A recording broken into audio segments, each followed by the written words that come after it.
Hey guys, I am back. So I have some updates on my upload schedule. If you have been following me since the beginning of January when I first started posting videos, I was doing 2 days on, 1 day off, and I've kept that up until today. Today is the second day of the 2 days on. I decided, especially with starting a new job and it is going to be a full-time thing, that I am going to have an upload schedule of, instead of 2 days off, 2 days on, 1 day off, I am going to go with Monday, Wednesday, Friday. So Tuesday, Thursday, Saturday, Sunday, I'm not going to upload anything. That'll give me a chance to build up my repertoire of videos so that I can just put them on schedule, and there we go. You know, they will be out Monday, Wednesday, Friday. That said, I want to talk about this. Blood of My Blood, the third book in the I Hunt Killers trilogy. Oh my god. It's, let me see, how many pages is this thing? It is 468 pages. And I finished reading it last night.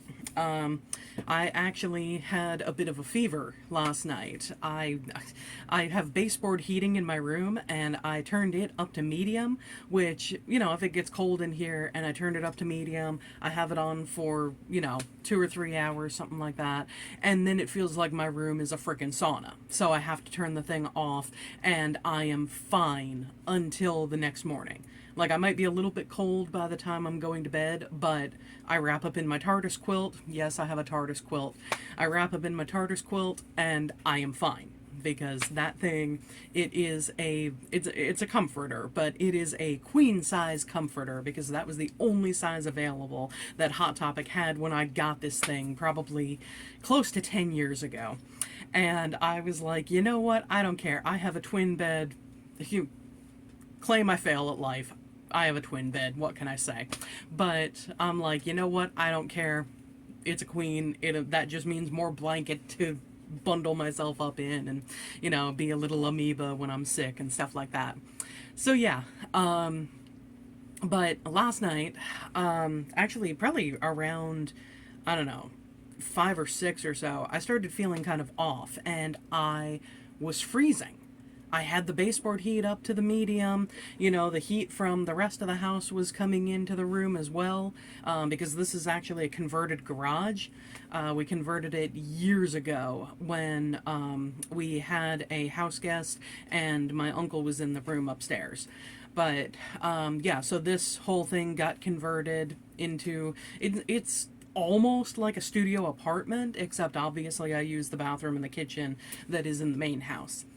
But yeah, I was freezing last night, and I have this little crushed velvet slash really fluffy material throw blanket that I just got recently. I had that wrapped around my shoulders. I had the baseboard heating up on medium. I had the heat coming in from the vent from the regular house. I was still shivering. And like I said, I just felt off. So I was like, great, I have a freaking fever. So I left the baseboard heating on medium. I wrapped up in my quilt when I went to sleep, and I was asleep for probably an hour or two. And I wake up, fever broken, a little bit of a headache, which sucked, but fever broken, and yeah, I was up for like 2 hours, decided, you know what, I feel awake, let me just read this book, finish it off, and, you know, then go to sleep. And that's exactly what I did. The one thing that I really liked with this trilogy, well, there's a lot of things I really liked with it, but one of the things that I really liked with this trilogy is the fact that the realizations and the reveals that happen in it weren't, you know, this, I don't want to say out of nowhere, because, you know, when you have a reveal in a book or a movie or whatever, and it's a holy crap, what kind of moment, you know, and then you read the thing again, or you watch the movie again, and you're like, and you know the reveal at this point, so you can see all the little clues that are like, oh, this relates to this person, this was foreshadowing that. You know, there is stuff like that in here, but it's more of a slow burn reveal. You know, it's not an all of a sudden, holy crap, huge revelation for the reader. It is trickled to them, and you can kind of figure out, like, oh my god, this is coming. And then when it does for the character, it's this huge, you know, ice water in the face kind of thing.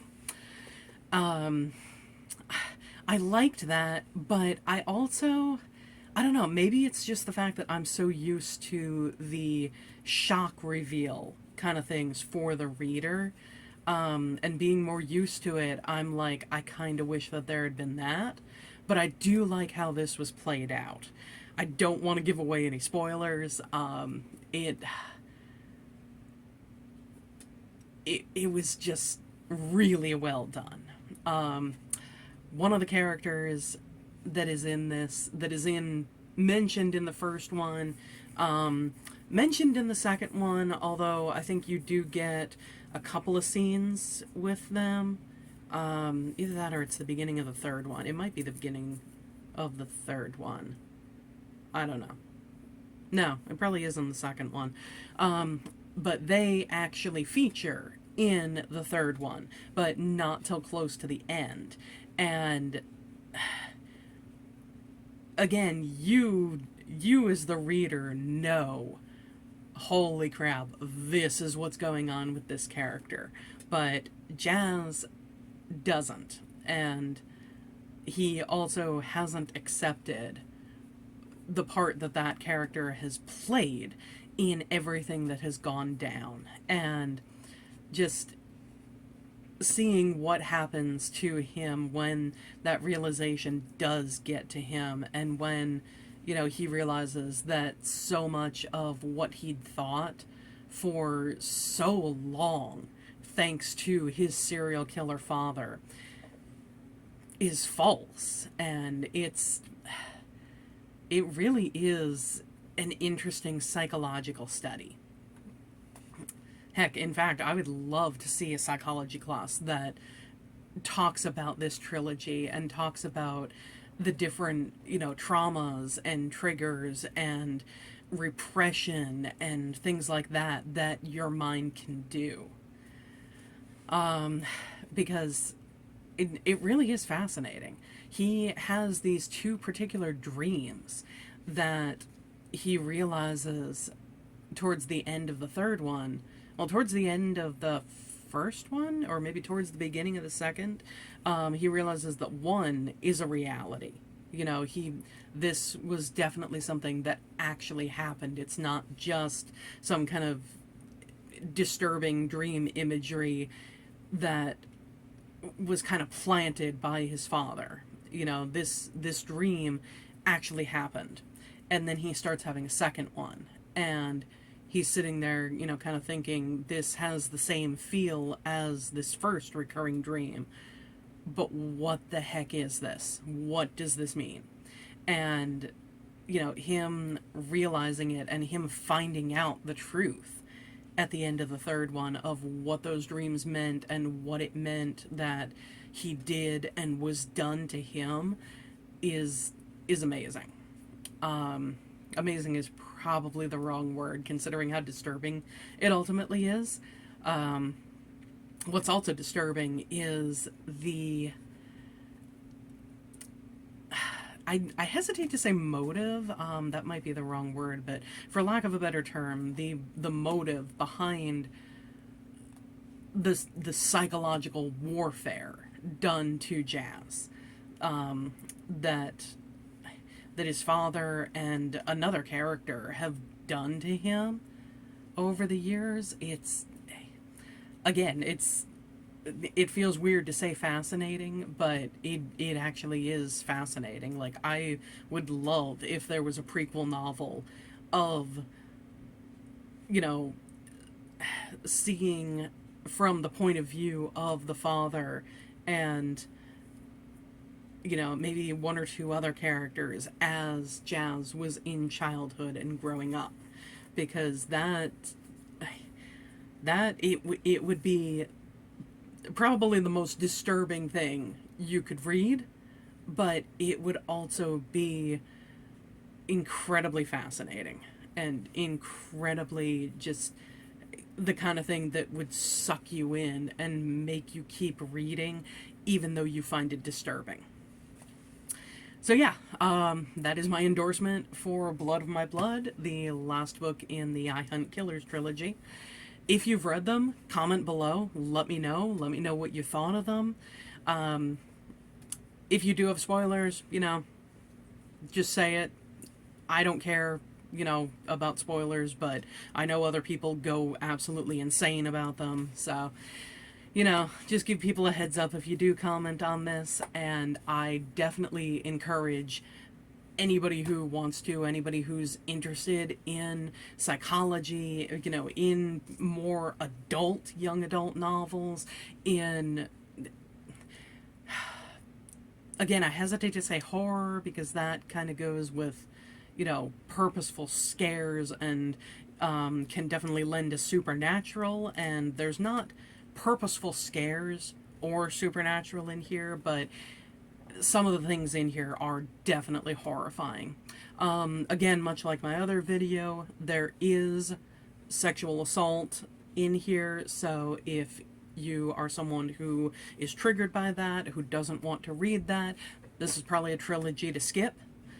If you can deal with that, if you can deal with the short form of sexual assault, the word that YouTube does not want to see in any videos, but if you can deal with that word being mentioned with the different victims, especially in the second book, again, give it a try, because these are really good books, really good characterizations, really strong characterizations.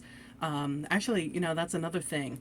Throughout trilogies or series, there are a lot of times when I have read different things where, between the first and the second book, or the second and the third one, the characters seem to, even if there's only like a week separating book one and book two, it almost seems like, the characters, it seems like the author has forgotten who these characters were in book one when they're writing book two. Not so the case for this trilogy. Jazz, Connie, Howie, Billy, Tanner, the police chief or the sheriff in the small town that Jazz lives in, they grow throughout the trilogy, obviously, because their characters change with what has happened to them, but you don't get the sense that the author has forgotten who they were between books. It is just this natural progression of, okay, this is who they were at point A, this is who they are at point B, this is who they are at point C, and makes that line work as he goes from point A to point B to point C. So I really appreciate that with what the author did with these books and these characters. Alright, I think I have babbled about this enough. Remember, my schedule is now going to be videos out on Monday, Wednesday, Friday. I'm going to be off Tuesday, Thursday, Saturday, Sunday. I will see you on Wednesday. Have a good day, guys. Like, subscribe, comment, share, and I will see you next time. Bye.